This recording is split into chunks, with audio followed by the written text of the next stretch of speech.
President Trump's administration is escalating its counter-narcotics campaign. The White House just designated more than a dozen countries, including Afghanistan, Bolivia, Colombia, and Venezuela, as having failed demonstrably in upholding international drug control agreements over the past year.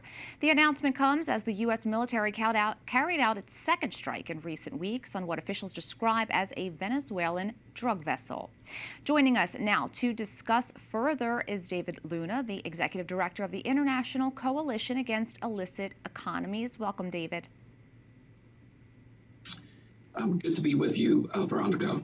The U.S. military recently carried out those strikes alleging Venezuela drug vessels. From your perspective, how does this shift toward more direct military action reshape the fight against narcotics, terrorism, and transnational organized crime? Well, it builds on previous and current law enforcement efforts with more kinetic, more robust actions, if you will. Earlier this year, President Trump, through various executive orders, designated some of the cartels and transnational criminal organizations as terrorist organizations.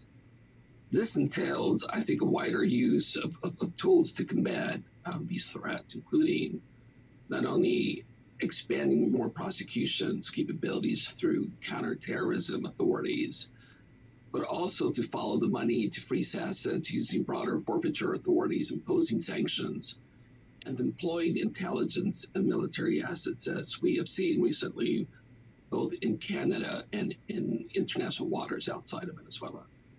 So this is a big issue, and you've often spoken about the dark side of globalization. Can you explain how these illicit networks sustain themselves through drugs, human trafficking, and money laundering?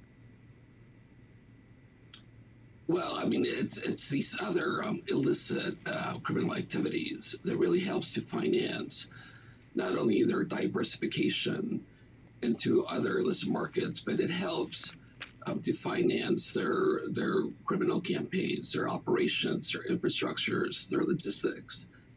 And it's not only the drugs that they profit from. More and more of these cartels and criminal organizations are really resorting to gravitating to easier illicit trades like human trafficking, counterfeiting, environmental nature crimes, including more and more related to the illegal gold trafficking, which is occurring more and more in South America, not only in Venezuela, but you have other countries like Peru and Brazil, where even the Mexican cartels are trafficking in more mercury to be able to profit more from the illegal gold trade in the Americas.